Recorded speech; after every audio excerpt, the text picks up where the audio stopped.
उन लोगों के सामने हमेशा खुश रहो जो तुम्हें पसंद नहीं करते हैं, क्योंकि तुम्हारी खुशी उन्हें जीते जी मार देती है। नमस्कार दोस्तों, मैं हूं जेएल चौधरी, मोटिवेशनल स्पीकर और लाइफ कोच, और आपका स्वागत करता हूं एक और नए वीडियो में। दोस्तों, आज के वीडियो में हम बात करने वाले हैं एटीट्यूड के बारे में। दोस्तों, एटीट्यूड क्या होता है, एटीट्यूड क्या है और एटीट्यूड हमें कैसा रखना चाहिए, इस चीज के बारे में आज हम कंप्लीटली बात करने वाले हैं। पूरा अच्छे तरीके से जानने वाले हैं कि क्या है एटीट्यूड, इसके बारे में हम पूरा वीडियो के अंदर एनालिसिस करने वाले हैं। तो दोस्तों, वीडियो को अंत तक जरूर देखें। और हाँ दोस्तों, अगर वीडियो पसंद आए तो वीडियो को लाइक करके जाना। तो चलिए दोस्तों, वीडियो शुरू करते हैं। आज हम बात करने वाले हैं एटीट्यूड के बारे में। एटीट्यूड का मतलब क्या होता है? एटीट्यूड का मतलब होता है नजरिया, दृष्टिकोण, कि हमारी देखने की जो नजर है वो कैसी है, हम चीजों को किस नजरिए से देखते हैं, उसे हम बोलते हैं एटीट्यूड। यानी हम किसी भी सिचुएशन को, किसी भी टाइम हम किस तरीके से देखते हैं कि हमारा उसके बारे में क्या सोचना रहता है, उस चीज को हम एटीट्यूड बोलते हैं। और एटीट्यूड एक बहुत ही जरूरी चीज है अपनी लाइफ के अंदर की। हम कुछ भी अगर काम करते हैं या जो भी होता है वो एटीट्यूड की वजह से होता है। एक प्लेयर होता है, एक मैच खेलता है, चाहे उस मैच को हारता है या उस मैच को वो जीतता है, लेकिन उसके जीतने या हारने का जो कारण होता है वो उसकी परफॉर्मेंस नहीं होती है, वो होता है जब वो परफॉर्मेंस कर रहा होता है उस टाइम उसका एटीट्यूड कैसा है। जी हाँ दोस्तों, एटीट्यूड ही वो चीज है जो सब कुछ करती है कि आपका एटीट्यूड कैसा है। आपका एटीट्यूड जिस तरीके का होगा, आप उस तरीके से उस काम को हैंडल करेंगे। आप जिस तरीके से सोचेंगे, यानी सोचना क्या होता है, एटीट्यूड होता है कि आप किस तरीके से सोच रहे हैं। एटीट्यूड कैसा भी हो सकता है, आप नेगेटिव भी एटीट्यूड हो सकता है, पॉजिटिव हो सकता है। आप किस तरीके से सोचते हैं, आप नेगेटिव सोच रहे हैं, आपका एटीट्यूड नेगेटिव है। आप पॉजिटिव सोच रहे हैं तो आपका एटीट्यूड पॉजिटिव है। दोस्तों, एटीट्यूड और एक होता है ईगो, दो चीज होती है, एक एटीट्यूड होता है और एक ईगो होता है। दोनों में बहुत फर्क होता है।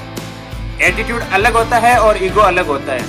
आप सुनते नहीं है, किसी आदमी से कहते हैं कि उस आदमी में, माना कि जैसे रमेश में तो आजकल बहुत एटीट्यूड आ गया है, वो तो बात ही नहीं करता है, तो वो गलत है। वो एटीट्यूड नहीं होता, वो ईगो होता है। ईगो और एटीट्यूड में रात दिन का फर्क होता है। एटीट्यूड क्या होता है, एटीट्यूड तो हमारा एटीट्यूड पॉजिटिव होता है। एटीट्यूड तो पॉजिटिव भी हो सकता है, लेकिन ईगो हमेशा नेगेटिव होता है। जैसे कोई भी काम है कि मैं इस काम को कर सकता हूँ, ये मेरा एटीट्यूड हो गया कि मैं इस काम को कर सकता हूँ, लेकिन सिर्फ मैं ही इस काम को कर सकता हूँ, ये हो गया ईगो। यानी आप कोई भी काम करते हैं, आपके अंदर ईगो यानी घमंड आ जाता है कि हाँ, सिर्फ मैं ही हूँ जो इस काम को कर सकता हूँ, बाकी तो कोई नहीं कर सकता, वो ईगो होता है। लेकिन एटीट्यूड क्या होता है, एटीट्यूड मैं कर सकता हूँ, वो एटीट्यूड होता है। यानी कि मैं तो कर सकता हूँ और भी कर सकता है, लेकिन हाँ, मैं उसे बेटर जरूर कर सकता हूँ, ये होता है एटीट्यूड। दोस्तों, अपना एटीट्यूड होता है वो हमेशा शेर की तरह, लॉयन की तरह अपने एटीट्यूड रखना चाहिए, क्योंकि शेर जंगल का राजा कहलाता है। क्यों कहलाता है जंगल का राजा? क्या वो सबसे तेज भागता है? क्या वो सबसे शक्तिशाली जानवर है? क्या वो सबसे स्मार्ट जानवर है? बिल्कुल नहीं। क्या वो सबसे अच्छे तरीके से उसका माइंड काम कर सकता है, सबसे तेज सोचने वाला जानवर है? ऐसी कोई भी खूबी नहीं है जो उसके अंदर बेस्ट है। आप देख सकते हैं, हाथी सबसे ताकतवर जानवर है, हिरन बहुत तेज भागता है, मोर बहुत सुंदर है, बंदर बहुत तेजी से पेड़ों पर उछल कूद कर सकता है।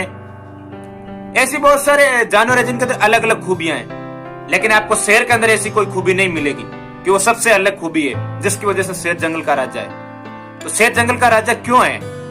शेर जंगल का राजा अपने एटीट्यूड की वजह से है, कि उसका एटीट्यूड ऐसा है जिसकी वजह से वो जंगल का राजा है। शेर जब अपने शिकार को देखता है तो वो अपना फोकस करता है शिकार के लिए, पहले वो तैयारी करता है, वो घात लगा के बैठता है, और उस टाइम उसका फोकस होता है वो शिकार के ऊपर होता है कि हाँ, अगर मैं कुछ भी हलचल करूंगा तो मेरा शिकार है वो मेरे पास से चला जाएगा।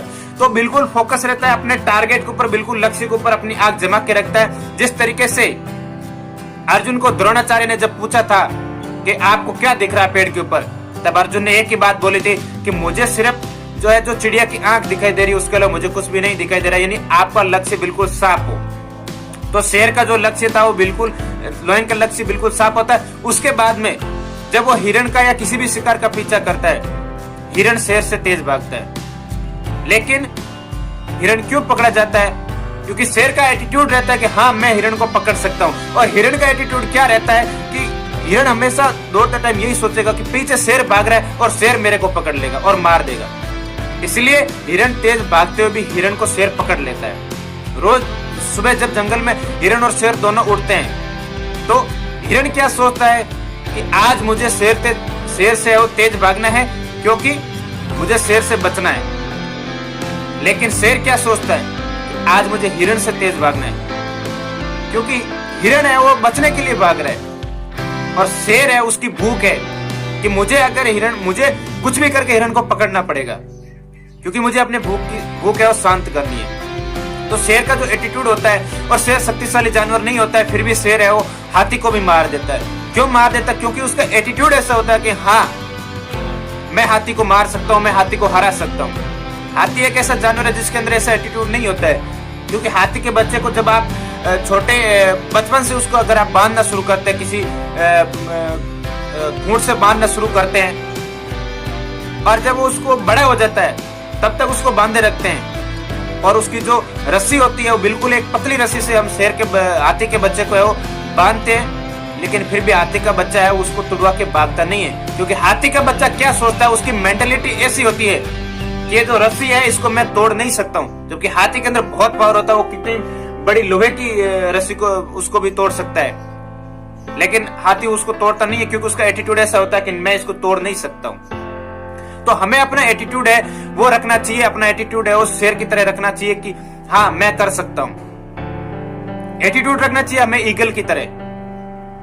अब आपको मैं उससे पहले एक बात बताना चाहता हूँ। एक कहानी है या एक कहावत है इंग्लिश के अंदर, ए शिप नेवर लीड और ए लॉयन नेवर फॉलो। यानी जो भेड़ होती है वो कभी किसी को लीड नहीं कर सकती। भेड़े हमेशा एक भेड़ चाल, जिसको आप कहावत भी फेमस है कि भेड़ चाल, वो अपने मालिक के पीछे पीछे चलती है। उसका मालिक जिधर उनको लेके जाता है उनके पीछे पीछे चलती जाती है। उनको नहीं पता होता कि हमें कहाँ जाना है, उनके अंदर वो एटीट्यूड नहीं होता है। अगर उनको कत्ल खाने के अंदर भी लेके जा रहा होगा वो उनके पीछे चलते जाएगी, उनको नहीं पता क्या कि कत्ल खाना है। यानी भेड़ कभी किसी को लीड नहीं करती, वो हमेशा फॉलो करती है, और शेर कभी फॉलो नहीं करता, वो हमेशा लीड करता है। इसलिए वो जंगल का राजा कहलाता है, उसका वो एटीट्यूड होता है। बात करते हैं दोस्तों ईगल के बारे में। बाज क्या कहता है? बाज का एटीट्यूड क्या होता है कि मैं पक्षियों का राजा हूं। बाज कभी एवरेज नहीं उड़ता है, बाज हमेशा बादलों के ऊपर जाके उड़ता है। बाज यूं जमीन के ऊपर नहीं बैठता है। उसके वो एटीट्यूड रहता है कि हाँ मैं पक्षियों का राजा हूं, मैं बादलों के ऊपर उड़ सकता हूं, मैं सबसे तेज उड़ सकता हूं। बाज हमेशा 4 किलोमीटर दूर से अपने शिकार को देख लेता है और उसके बाद में उस शिकार का शिकार करता है। बाज हमेशा हवाओं के विपरीत उड़ता है। जब आंधी तूफान आते हैं, जब तेज हवाएं चल रही होती हैं, तो सारे पक्षी बैठ जाते हैं, लेकिन बाज उस टाइम उड़ता है, हवाओं के साथ उड़ता है और बादलों से ऊपर चले जाता है, हवाओं से ऊपर चले जाता है। वो चुनौतियों के ऊपर जाके चले जाता है जहां उसको कुछ नहीं होता है। जब बारिश तूफान आते हैं तो वो बादलों के ऊपर चले जाता है बाज, ताकि उसको कुछ बिगड़े नहीं। उसका एटीट्यूड ऐसा होता है। वो हमेशा नॉर्मल पक्षियों के साथ में नहीं चलता है, और बाज कभी मरे हुए जानवर को नहीं खाता है। वो जिंदा शिकार को पकड़ के खाता है, क्योंकि उसका वो एटीट्यूड है कि हाँ मैं पक्षियों का राजा हूं, मैं मरे हुई चीज को हाथ नहीं लगाता हूं, मैं जिंदा शिकार को पकड़ सकता हूं। दोस्तों बाज की उम्र 70 से 80 साल की होती है, लेकिन जब उसकी उम्र 40 साल होती है तब एक दौर आता है बाज की जिंदगी में। क्योंकि दोस्तों बाज शिकार किससे करता है? उसके पंजों से, उसकी चोंच से। बाज ऊंचाई तक क्यों उड़ता है? क्योंकि उसके पंख इतने मजबूत होते हैं। इसकी ये 3 चीजें होती हैं, वो 40 की उम्र में आने के बाद में जवाब दे देती है। दोस्तों चोंच होती है जो बाज की, वो टेढ़ी हो जाती है, उनके नाखून बड़े हो जाते हैं जो टेढ़े हो जाते हैं, और उनके पंख बहुत भारी हो जाते हैं, जिसकी वजह से न तो वो शिकार कर सकता है, न ही वो ज्यादा उड़ सकता है। उस टाइम बाज के पास में 2 रास्ते होते हैं, या तो वो वैसे ही पड़ा रहे और मर जाए, या फिर वो अपने आप को कुछ कष्ट दे। कष्ट ये होता है उस टाइम 5 महीने का जो पीरियड है वो बाज को कठिनाई से भरा गुजारना पड़ता है। उसके बाद उसकी जिंदगी है वो स्वर्णिम हो जाती है। बाज क्या करता है? अपनी चोंच को चट्टान के ऊपर पटकता है, और जब तक पटकते जाता है जब तक उसकी चोंच टूट नहीं जाती। अपनी चोंच को वो तोड़ता है, अपने पंजों को वो चट्टान के ऊपर पटक के तोड़ता है। क्यों तोड़ता है? अब तोड़ने की वजह से क्या होगा, उसकी नई चोंच आएगी, उसके नए पंजे आएगी, जिसके बाद वो और अच्छे तरीके से शिकार कर सकते हैं। लेकिन क्या दोस्तों तोड़ना इतना आसान है? आप तोड़ के देखिए, अपने नाखून को पकड़ के खींचे किसी औजार से, आपको पता चल जाए कितना आसान है। लेकिन फिर भी वो उस दर्द को सहन करता है, क्योंकि उसको पता है कि आज मैंने दर्द सहन कर लिया तो आने वाला टाइम मेरा बहुत अच्छा होगा। इसलिए वो उन चोंच को, उन नाखूनों को पटक पटक के तोड़ता है। और जब नए नाखून आ जाते हैं, जब नई चोंच आ जाती है, तो अपने जो पुराने पंख होते हैं उनको अपनी चोंच से निकालता है। तो सारे पंखों को वो अपने निकाल देता है। निकालने के बाद में नए पंख आते हैं, उनके अंदर नई ऊर्जा बनाती है। उसके बाद में फिर से वो बादलों के ऊपर उड़ता है, फिर से अपने शिकार को करता है। तो दोस्तों अपनी लाइफ के अंदर भी अगर हम अपने दुख देख लेंगे, हम अपने कठिन समय को सहन करेंगे, तो आने वाले टाइम के अंदर हम बिल्कुल अपने जिस भी फील्ड के अंदर हम सक्सेस हो सकते हैं, जिस फील्ड के अंदर हम मेहनत कर रहे हैं। तो दोस्तों अपनी जिंदगी के अंदर हमें कामयाब होने के लिए अपना एटीट्यूड है वो अच्छा रखना पड़ता है, और अपनी कठिन दौर, अपनी जो संघर्ष है उसको अपने को करना पड़ता है, अपने कठिन दौर से वो गुजरना पड़ता है। दोस्तों एटीट्यूड ही सब कुछ होता है अपनी लाइफ के अंदर सक्सेस होने के लिए। रतन टाटा को तो आप सभी जानते हैं, एक बहुत बड़े उद्यमी है भारत के। वो हमेशा एक बात कहते हैं कि जो मैं है वो सही निर्णय लेने में विश्वास नहीं करता हूं। मैं निर्णय ले लेता हूं, उसके बाद में उसको सही साबित करता हूं। क्योंकि जब रतन टाटा ने लैंड रोवर और जगुआर को खरीदा था तो पूरी दुनिया ने बोला था रतन टाटा बर्बाद हो जाएगा, क्योंकि एक डूबती हुई कंपनियों को खरीद रहा है। लेकिन नहीं, रतन टाटा ने उनको खरीदा। आज वो एक ब्रांड है, जगुआर, लैंड रोवर। क्योंकि रतन टाटा कहते हैं कि मैं निर्णय सोच समझ के नहीं लेता हूं, मैं सही निर्णय नहीं लेता हूं, मैं निर्णय ले लेता हूं, लेकिन लेने के बाद में उसको सही साबित करता हूं। वो उनका एटीट्यूड है, जिसकी वजह से आज रतन टाटा को कौन नहीं मानता है। तो बहुत बड़े उद्यमी है भारत के, बहुत बड़े दानवीर हैं। रतन टाटा अपनी संपत्ति का जो कमाई होती है उसका 70 से 80% दान कर देते, नहीं तो वो भी दुनिया के टॉप अर्नर की सूची में आते आज। लेकिन नहीं, वो उनका एटीट्यूड है कि वो अपना पैसा वो दान करते, उनको दुनिया की अमीर लोगों की सूची में आने से उनको कोई मतलब नहीं है, उनको अपने काम से मतलब है। तो दोस्तों ये अपना एटीट्यूड है। हमें अपनी जिंदगी के अंदर अगर कामयाब होना है तो हमें अपने एटीट्यूड को है वो हाई रखना पड़ेगा, अपने दृष्टिकोण, अपने नजरिए को है वो बिल्कुल ही अच्छा रखना पड़ेगा। हमें लोगों की बातों पे, जैसे मैंने आपको बताया भेड़ और शेर के बारे में, शेर अपने निर्णय खुद लेता है। ऐसा नहीं है कि शेर जब शिकार, हिरण का शिकार करता है तो पास के हाथी, बंदर, ऐसे जानवरों से पूछता है कि क्या मैं इसका शिकार करूं, अगर मैं इसका शिकार कर लूंगा तो कैसा रहेगा, कभी नहीं पूछता है। अगर शेर भूखा है, शेर को लगता है कि मुझे इस हिरण का शिकार करना है, तो फिर वो पूछेगा नहीं, वो उसका शिकार करेगा। और फिर बाकी के देखेंगे हाँ इसने शिकार कर लिया है, बाकी के जानवर देखेंगे। हम होते हैं भेड़ की तरह, हम हर काम अपने लोगों से पूछ के करते हैं। कोई भी डिसीजन लेंगे, कोई भी निर्णय लेंगे, कोई भी हम काम की शुरुआत करेंगे, हम 50 लोगों से पूछेंगे, रिश्तेदारों से, आस पड़ोस वालों से, दोस्तों से, यार मेरे को ये काम करना है, कर लो क्या? वो बोलेंगे कर ले, तब करते हैं। वो बोलेंगे नहीं नहीं इसमें कोई मतलब नहीं, मत करना, तो फिर नहीं करेंगे, क्योंकि उनसे पूछ के करते हैं। अपने निर्णय हम खुद नहीं लेते। हम अगर एक कोई ड्रेस भी लेने जाते हैं किसी शॉप के ऊपर और किसी मॉल में, तो हम अपने दोस्तों को साथ में लेके जाते हैं। अब हमें वहां पे दर्पण लगा होता है, हम खुद पहन के देख सकते हैं कि हम मुझे कैसी जच रही है, लेकिन नहीं, हम उनसे पूछेंगे कि भाई साहब बताना थोड़ी कैसी मेरी ड्रेस लग रही है। यानी कि कोई भी काम हम खुद करते ही नहीं है।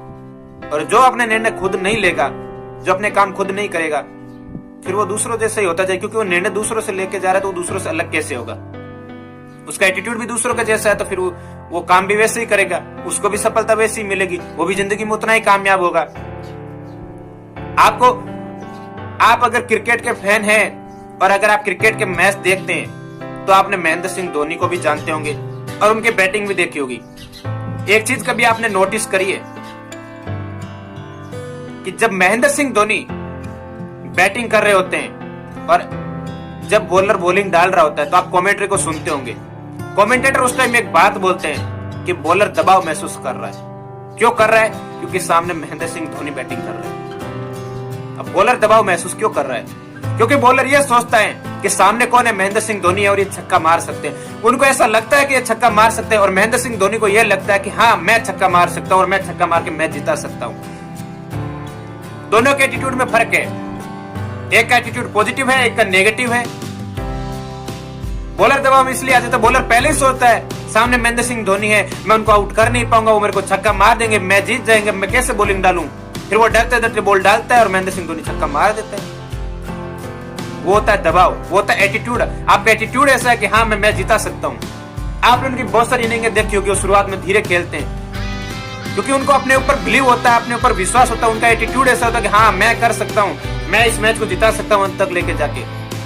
तब जाके वो इतने महान बल्लेबाज हुए हैं, भारत को इतने इतने मैच उन्होंने जीते हैं। अब विराट कोहली को देख लीजिए, उनका एटीट्यूड देखिए।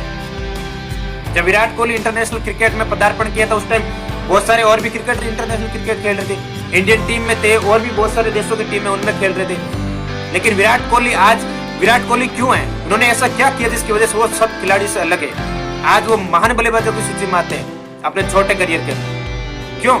क्योंकि उन्होंने अपना एटीट्यूड को चेंज किया, उन्होंने अपने अंदर बदलाव लेके आए, उन्होंने फिटनेस के ऊपर ध्यान दिया कि हाँ अगर मुझे सबसे आगे निकलना है, मुझे बाकी क्रिकेटरों से अगर अलग बनना है, मेरी अलग पहचान बनानी है, तो मुझे कुछ अलग करना पड़ेगा, मुझे कुछ ऐसा करना पड़ेगा जो सब नहीं कर रहे हैं और जिसकी वजह से मैं बाकी लोगों से आगे जा सकता हूँ।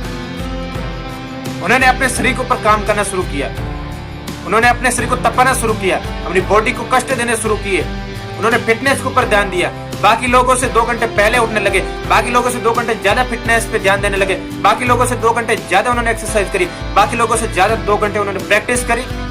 उनका एटीट्यूड ऐसा रखा, उन्होंने उसके ऊपर मेहनत करी, इसलिए आज वो विराट कोहली है। लोग फिटनेस की वजह से टीम से बाहर हो जाते हैं और वो एक फिटनेस मॉडल है, फिटनेस आइकन है। लोग उनकी फिटनेस की तारीफ करते हैं क्योंकि वो उतनी मेहनत करते हैं। विराट कोहली इसलिए है क्योंकि वो उतनी मेहनत करते हैं। बाकी लोग विराट कोहली जैसे इसलिए नहीं है क्योंकि उनके जितनी वो मेहनत नहीं कर पाते। ये होता है एटीट्यूड, ये होती है मेहनत, ये होता है बिलीव, जिसकी वजह से इंसान कामयाब होता है अपनी जिंदगी के अंदर। तो दोस्तों अपनी जिंदगी के अंदर हमें एटीट्यूड है वो अपनी जिंदगी के अंदर बहुत बड़ा रोल निभाता है। एटीट्यूड ही वो सब कुछ करता है जिसकी वजह से हम जिंदगी के अंदर कामयाब होते हैं या नाकामयाब होते हैं।